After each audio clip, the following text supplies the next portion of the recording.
3 in the mornings when the universe shows its true colors. No makeup, no filters, just raw truth staring back at you through a cracked phone screen. I was hunched over my workbench in the garage, installing a new motion sensor on Mrs. Henderson's security camera, when my phone buzzed. The notification made my stomach drop. Jennifer's phone had pinged at the Riverside Inn, not at book club, not at her mother's house, at a hotel 20 miles from our suburban Portland neighborhood. Daniel Waverly, that's me, 38 years old, owner of Waverly Security Solutions. I install cameras, alarm systems, and occasionally catch cheating spouses through perfectly legal means. The irony wasn't lost on me that I'd been blind to what was happening in my own house. My wife Jennifer worked as a marketing executive downtown. Beautiful, ambitious, and lately distant.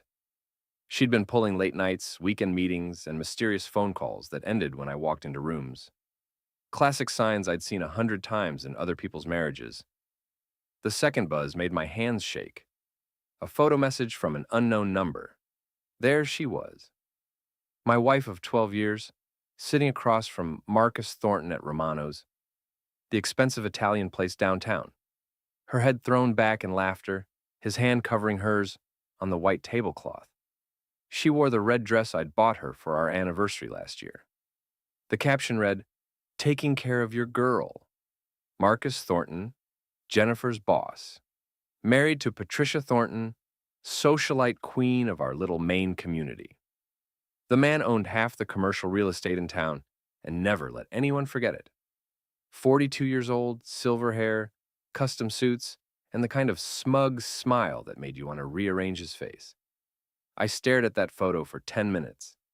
Jennifer looked happier than she'd been with me in months. Marcus looked like a man who'd just won the lottery and wanted everyone to know about it. My phone sat silent on the workbench. He was waiting for a response, waiting for me to rage, to threaten, to give him the satisfaction of knowing he'd broken me. Instead, I opened my laptop and started researching. Social media is a beautiful thing when you know how to use it. Patricia Thornton had Facebook, Instagram, and LinkedIn profiles, tagged photos at charity events, family gatherings, business functions. Her phone number was listed on 3 different volunteer organization websites.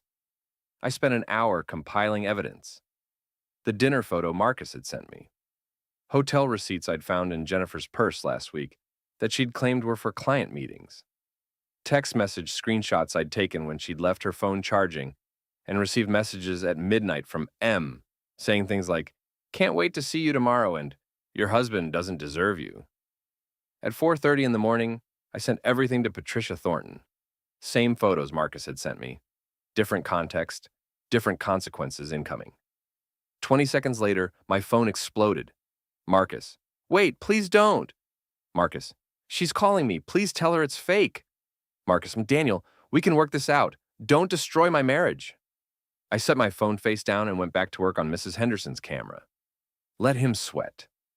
Let him feel what panic tastes like at 4 in the morning. My phone kept buzzing. Marcus's desperation increasing with each message, my silence continuing. By 5 a.m., the messages stopped. Either Patricia had arrived at his penthouse, or he'd thrown his phone against a wall. Either way, the appetizer was served. The next morning, I woke up to an empty bed. Jennifer's side was cold, sheets undisturbed. She hadn't come home. I made coffee and sat at our kitchen island, watching the sunrise paint our manicured neighborhood in golden light. Suburban paradise, where everyone's secrets were buried under perfect lawns and designer mailboxes. My phone rang at 7:30. Unknown number. "Is this Daniel Waverly?" The voice was crisp, controlled, with the kind of authority that comes from old money and older grudges. Speaking. "This is Patricia Thornton. I believe we need to talk." Patricia Thornton in person was nothing like her social media photos suggested. No warm smiles or charitable poses. She sat across from me at Brewster's Coffee House like a general planning a war, her silver hair pulled back in a severe bun, her blue eyes calculating every word before she spoke. "Your evidence was quite thorough," she said, sliding a manila folder across the table. "I've added some of my own." Inside were bank statements showing Marcus's hotel charges, restaurant bills, even jewelry purchases I hadn't known about. A diamond bracelet Jennifer had claimed was a bonus gift from her company.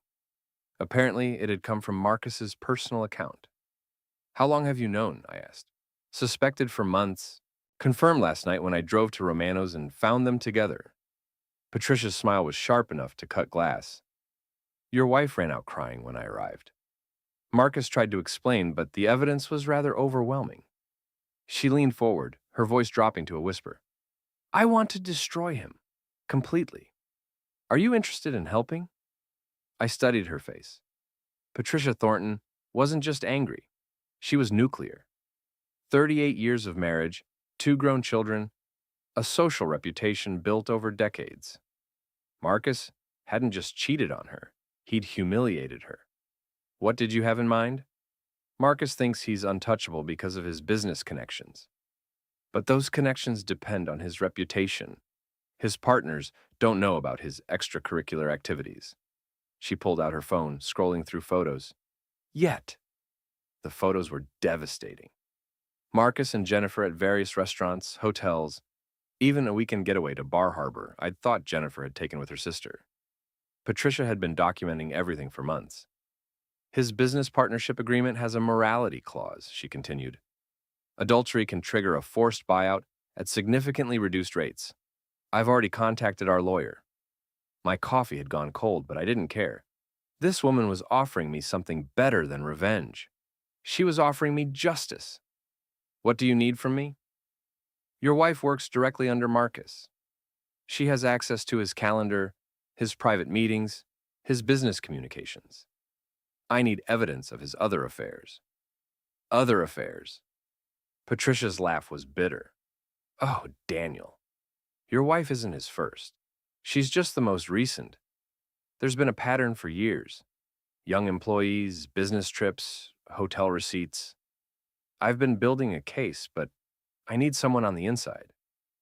I thought about Jennifer, probably crying on her best friend Allison's couch, wondering how her perfect affair had exploded so spectacularly. I thought about Marcus, scrambling to contain the damage, probably promising Jennifer he'd leave his wife. Jennifer won't cooperate willingly. She doesn't need to know she's cooperating. Patricia slid a small device across the table.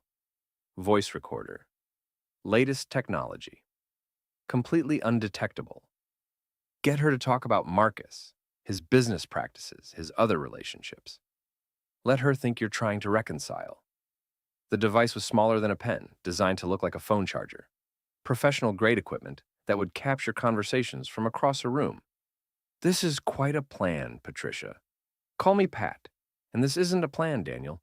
This is war. I pocketed the device and shook her hand. Her grip was firm, her eyes determined. Marcus Thornton had made a mistake when he chose to humiliate this woman. He was about to learn that some people don't just get mad, they get even.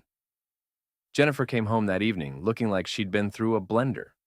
Her makeup was smeared, her red dress wrinkled, her eyes puffy from crying.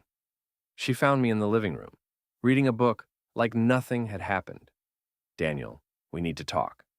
I looked up from my book. Do we? She sat on the edge of the couch, her hands shaking. I know what you did. Sending those photos to Patricia. That was cruel. Cruel? I set my book down slowly. Let me show you something. I pulled out my phone, scrolled to Marcus's message, and held it up so she could see the photo and caption clearly. Taking care of your girl. He sent this to me, Jennifer, at 3 in the morning, while you were in his bed. Her face went white. He sent that to you? Apparently, humiliating me was part of the fun for him. Did you know he was going to send it? Were you both laughing about it? No. Daniel, I had no idea. He never said anything about what? About rubbing my face in it? About making sure I knew exactly how little respect he has for me? I stood up, pacing to the window. How long, Jennifer? How long what? Don't play stupid. It doesn't suit you. How long have you been sleeping with Marcus? She was quiet for so long I thought she might not answer. When she finally spoke, her voice was barely a whisper. 6 months. 6 months. Half a year of lies, fake book clubs, imaginary work meetings. Half a year of coming home to me after being with him. Half a year of me being the fool who believed every excuse. Why? You wouldn't understand. Try me. Jennifer stood up, some of her old defiance returning. Because he makes me feel alive, Daniel. When I'm with Marcus, I feel like I matter. Like I'm more than just a suburban housewife, married to a guy who installs alarm systems for a living. The words hit like physical blows, not just because of what she said, but because of how she said it, with contempt. Like our 12 years together had been some kind of prison sentence she'd finally escaped.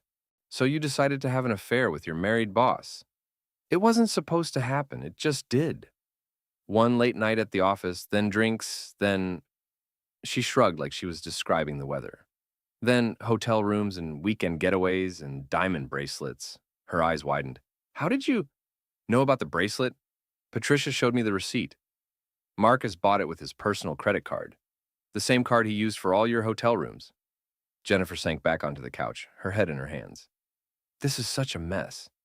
It's about to get worse. She looked up sharply. What do you mean? I sat back down, keeping my voice calm and reasonable. The voice recorder in my pocket was capturing every word. Patricia isn't just angry, Jennifer. She's methodical. She's been building a case against Marcus for months. Bank records, photos, witness statements. She's going to destroy him professionally and personally. She can't do that. She can, and she will. Marcus's business partnership has a morality clause. Adultery triggers a forced buyout. He's going to lose everything. Jennifer's face cycled through several emotions. Shock, fear, and then something that surprised me. Calculation. What about us? She asked. What about us? Can we work through this? I made a mistake, Daniel. A huge mistake. But we can fix this, can't we? I studied her face. She wasn't asking because she loved me or because she was sorry. She was asking because Marcus was about to become a liability and she needed a safety net. I don't know, Jennifer. That depends on a lot of things. Like what? Like how honest you're willing to be? About Marcus, about his business, about what you know. She leaned forward eagerly. What do you want to know? Everything.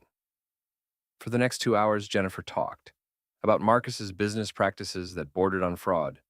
About the other women he'd been involved with over the years. About his plans to expand into Boston using investor money for projects that didn't exist. About his cocaine habit that he hid from everyone except his closest associates. The voice recorder captured every word. When she finally stopped talking, I felt like I was sitting across from a stranger. This wasn't the woman I'd married. This was someone who'd been living a double life for so long, she'd forgotten which version was real. What happens now? She asked. Now you pack a bag and stay at Allison's for a few days while I figure out what I want to do. Daniel, this isn't negotiable, Jennifer. I need space to think, and you need to figure out who you really are. She nodded, tears starting again. I'm sorry, I know that doesn't mean much now, but I am sorry. I watched her pack. This woman I'd shared a bed with for over a decade. She moved through our bedroom like a ghost, taking clothes and toiletries and the jewelry Marcus had bought her. When she was gone, I sat in the silence of our empty house and called Patricia. How did it go? She asked. Better than expected. I have everything you need. Excellent. Phase 2 begins tomorrow. What's Phase 2? Her laugh was cold as January wind. We let Marcus know that dinner is served. The bitter end was the kind of bar where secrets went to die. Located on the outskirts of our suburban paradise, it attracted everyone from construction workers to corporate executives who needed somewhere to drink away their problems without running into their neighbors. My sister Amber had been bartending there for 5 years. She knew everyone's business and wasn't shy about sharing it. When I walked in the next evening, she took one look at my face and poured me a double whiskey without being asked. You look like hell, Danny. Feel worse than I look. Amber was 3 years younger than me, with the same dark hair and stubborn jaw that ran in our family. She'd never married, claiming she'd seen enough relationship drama from behind the bar to know better. Jennifer's been calling the bar looking for you, she said, wiping down glasses. Sounds desperate. She should be. I filled Amber in on the situation while she worked. The affair, the photos, Patricia's war plan, Jennifer's confessions. My sister listened without judgment, occasionally shaking her head or muttering curses under her breath. Marcus Thornton, she said when I finished. Yeah, he's been in here, usually with women who aren't his wife. Arrogant piece of work? What do you mean? Last month he was in here with some blonde from his office. Different blonde than your wife. Younger. They were all over each other in the corner booth, and he was bragging to anyone who'd listen about his business deals. Amber leaned closer, lowering her voice. He was also talking about expanding into Boston, using investor money to buy properties that don't exist yet. Said he had the whole thing figured out, that the investors would never know the difference until it was too late. This was news. Jennifer hadn't mentioned anything about fictional Boston properties. Either Marcus hadn't told her, or she'd held back information during our conversation. Did he mention any names? Investors, partners, anything specific? Give me a minute. Amber disappeared into the back office and returned with a small notebook. I write down the good stuff. You never know when it might come in handy. She flipped through pages covered in her neat handwriting. Bar gossip, customer complaints, bits of overheard conversations that painted a picture of our small community's hidden dramas. Here it is. Marcus was talking to the blonde about someone named Travis, his business partner. Said Travis was getting nervous about the Boston expansion, but Marcus had it under control. Something about keeping the books separate so the investors couldn't track where their money was actually going. I felt a chill run through me. This wasn't just adultery anymore. This was potential fraud on a massive scale. Amber, I need you to do me a favor. Name it. If Marcus comes in here again, especially if he's with Jennifer, I need you to listen. Record conversations if you can. This is bigger than just a cheating husband. My sister's eyes lit up with interest. Amber had always loved a good conspiracy, and this was shaping up to be the scandal of the decade. You got it, brother. But what's your endgame here? You planning to take down Marcus and get Jennifer back? I stared into my whiskey, considering the question. 3 days ago, I would have said yes. I would have fought for my marriage, tried to win Jennifer back, found a way to forgive and move forward. But that was before I saw how easily she'd thrown away 12 years. Before I heard the contempt in her voice when she talked about our life together, before I realized that the woman I'd married had become someone I didn't recognize. I don't want Jennifer back, I said finally. I want justice. Amber nodded approvingly. Now you're talking my language. The bar door opened and I looked up to see Patricia Thornton walking in. She looked completely out of place in her designer clothes and perfect makeup, but she walked to our table like she owned the place. Daniel, I hope you don't mind me tracking you down. We have a situation. She sat down without waiting for an invitation. Amber poured her a glass of wine without being asked, earning a surprised nod of approval. Marcus called an emergency board meeting for tomorrow morning. Patricia continued. He's trying to get ahead of the adultery allegations by claiming I'm having a mental breakdown, that I'm making up stories to hurt him. Can he do that? He can try, but I have something he doesn't expect. She pulled out a tablet and showed me a video file. Security footage from the hotel parking garage. Marcus and your wife, multiple dates, very clear images. The footage was damning. Marcus and Jennifer arriving separately, leaving together, kissing in the elevator. Timestamps showed the pattern going back months. Where did you get this? Patricia's smile was sharp. I have friends in useful places. The hotel manager is a client of my charity foundation. He was very cooperative when I explained the situation. Is this legal? Perfectly. Hotel security footage is admissible in divorce proceedings, especially when it shows a pattern of behavior that violates business partnership agreements. Amber leaned over to watch the footage, whistling low. Your wife picked the wrong guy to cheat with, Danny. It gets better, Patricia continued. I spoke with Marcus's business partner, Travis, this afternoon. Apparently, Marcus has been keeping him in the dark about several recent investments. Travis is very interested in having a conversation with the board about Marcus's business practices.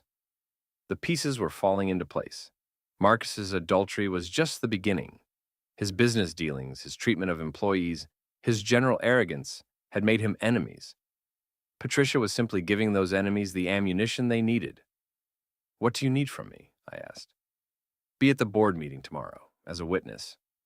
Bring the voice recording of Jennifer's confessions about Marcus's business practices. Jennifer will never forgive me."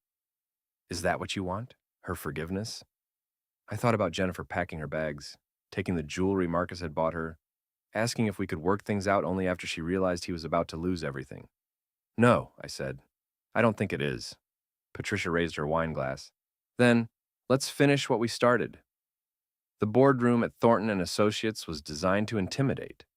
Floor-to-ceiling windows overlooking downtown Portland, a massive oak table that could seat 20 people, and portraits of the company's founders staring down like disapproving ancestors. Marcus sat at the head of the table in his custom suit, looking confident despite everything that had happened. His business partner Travis sat to his right, a thin man with nervous eyes who kept checking his phone. 3 other board members completed the group, all men in their 50s, who looked like they'd rather be anywhere else. Patricia and I sat at the far end of the table with her lawyer, a sharp-eyed woman named Rebecca Chen, who specialized in business litigation. The voice recorder was in my jacket pocket, the hotel security footage queued up on Rebecca's laptop. "Gentlemen," Marcus began, "I've called this meeting to address some unfortunate rumors that have been circulating about my personal life. My wife has been struggling with some mental health issues, and in her distress, she's made some allegations that are completely unfounded." Patricia didn't react. She sat perfectly still, her hands folded, watching Marcus dig his own grave with every word. "I want to assure you that these personal matters will not affect my ability to lead this company. My marriage has been troubled for some time, but I've always maintained the highest professional standards." Travis cleared his throat. "Marcus, perhaps we should discuss the Boston expansion project. I've been reviewing the investor agreements, and I have some concerns about the timeline and property acquisitions." Marcus's confidence flickered for just a moment. "The Boston project is proceeding exactly as planned, Travis. I don't know what concerns you could possibly have." "Well, for starters, 3 of the properties listed in our investor presentations don't actually exist yet. The zoning applications haven't even been filed." The temperature in the room seemed to drop 10 degrees. The other board members shifted uncomfortably, suddenly paying very close attention. "That's a temporary administrative delay," Marcus said quickly.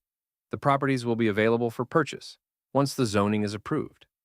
"But you've already collected investor money for those properties," Travis continued. "Money that's currently sitting in accounts that aren't connected to the specific projects the investors funded." Rebecca chose that moment to open her laptop. "Gentlemen, if I may, we have some additional information that might be relevant to this discussion." The hotel security footage played on the large screen mounted on the wall. Crystal clear images of Marcus and Jennifer entering and leaving hotel rooms over a period of 6 months. The timestamps told the story of a systematic affair conducted on company time, often during hours when Marcus was supposedly in business meetings. Marcus's face went white. "This is a violation of privacy. This footage was obtained illegally." "Actually," Rebecca said calmly, "hotel security footage is considered public record in cases involving business misconduct, especially when company credit cards were used to pay for the rooms." She clicked to the next slide, showing credit card statements that detailed Marcus's expenses. Hotels, restaurants, jewelry stores, weekend getaways, all charged to company accounts and listed as business expenses. "This represents approximately $40,000 in personal expenses charged to company accounts over the past 6 months," Rebecca continued. "That's embezzlement under Maine state law." The board members were no longer looking uncomfortable. They were looking furious. Travis was taking notes, his nervous energy replaced by cold calculation. "There's more," I said, standing up. "I have a recording of Marcus's employee, Jennifer Waverly, discussing his business practices and plans for the Boston expansion." I played selected portions of Jennifer's confession. Her voice filled the boardroom, describing Marcus's plans to use investor money for projects that didn't exist, his cocaine use during business trips, his pattern of sexual relationships with female employees. When the recording ended, the silence was deafening. Marcus tried to recover. This is clearly a setup. My wife and this man have conspired to destroy me because of personal jealousy. None of this evidence would hold up in court. You're right, Patricia said, speaking for the first time. It probably wouldn't hold up in criminal court. But this isn't a criminal proceeding. This is a business partnership dissolution. She nodded to Rebecca, who pulled out a thick folder of documents. The partnership agreement you signed 15 years ago includes specific morality clauses, Rebecca explained. Adultery with company employees, misuse of company funds, and conduct detrimental to the company's reputation all trigger automatic dissolution provisions. Travis was reading over the documents, his expression growing more satisfied by the minute. The buyout provisions specify that in cases of moral turpitude, the offending partner's shares can be purchased at book value rather than market value. That's roughly 30 cents on the dollar, Marcus. Marcus's composure finally cracked. You can't do this. I built this company. I brought in 90% of our clients. You also stole from our investors and turned the office into your personal dating service, Travis replied. The partnership is dissolved, effective immediately. Security will escort you out of the building. As if on cue, 2 security guards appeared at the boardroom door. Marcus looked around the table desperately but found no allies. The other board members wouldn't meet his eyes. This isn't over, he said, standing up. I'll fight this. I'll sue all of you. With what money? Patricia asked sweetly.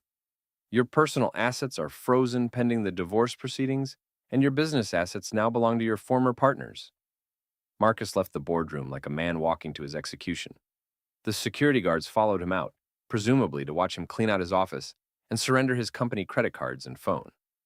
Travis shook hands with Patricia and me. Thank you for bringing this to our attention.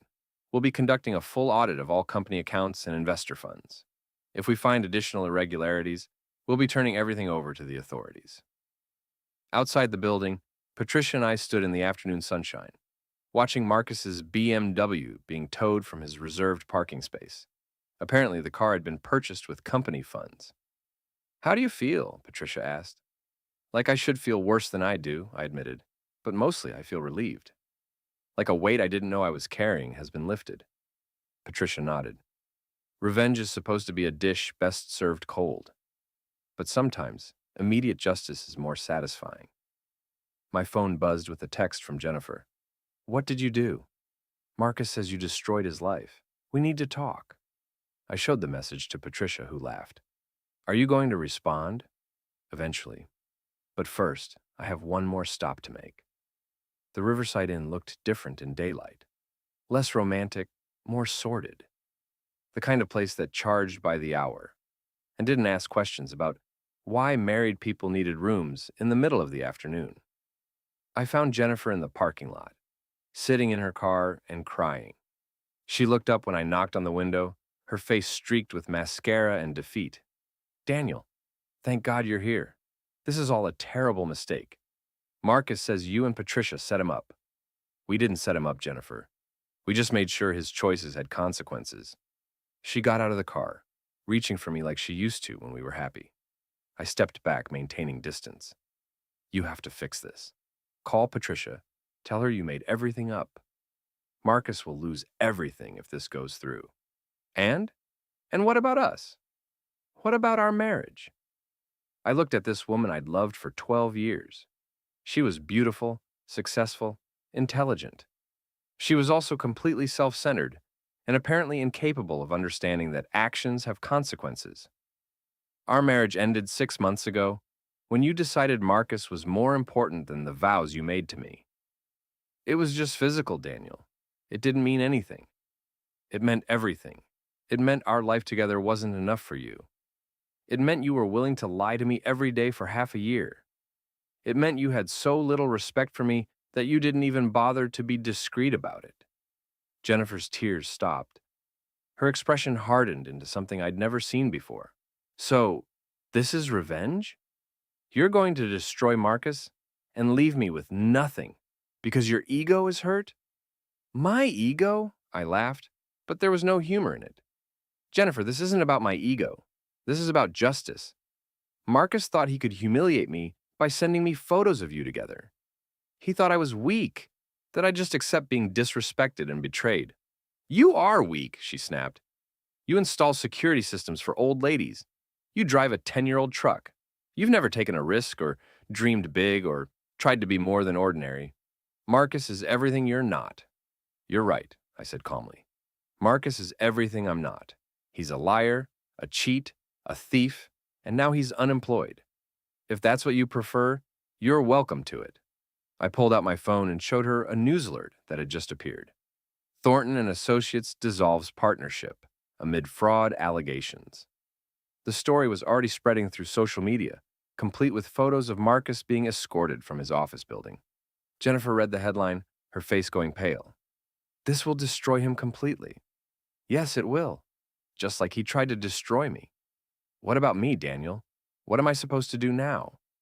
I looked at her standing there, in the parking lot of the cheap hotel where she'd betrayed our marriage, asking me to solve her problems after she'd created them herself. I don't know, Jennifer. That's not my problem anymore. I walked back to my truck, leaving her standing there. As I drove away, I could see her in the rearview mirror, finally understanding that her choices had consequences she couldn't manipulate or charm her way out of. My phone rang as I reached the main road, Patricia's number. It's done, I said. How do you feel? Like I just finished the most expensive meal of my life. Was it worth it? I thought about Marcus, stripped of his business, his reputation, his arrogance. I thought about Jennifer, finally understanding that the world didn't revolve around her wants and needs. I thought about myself, no longer the fool who believed every lie and accepted every betrayal. Every penny, I said. The sun was setting over Portland as I drove home to my empty house. Tomorrow, I'd start divorce proceedings. I'd rebuild my life without Jennifer's lies and Marcus's disrespect. I'd figure out who Daniel Waverly was when he wasn't being taken advantage of. But tonight, I was going to sit in my garage workshop, surrounded by security equipment and honest work, and savor the taste of justice served exactly the right temperature.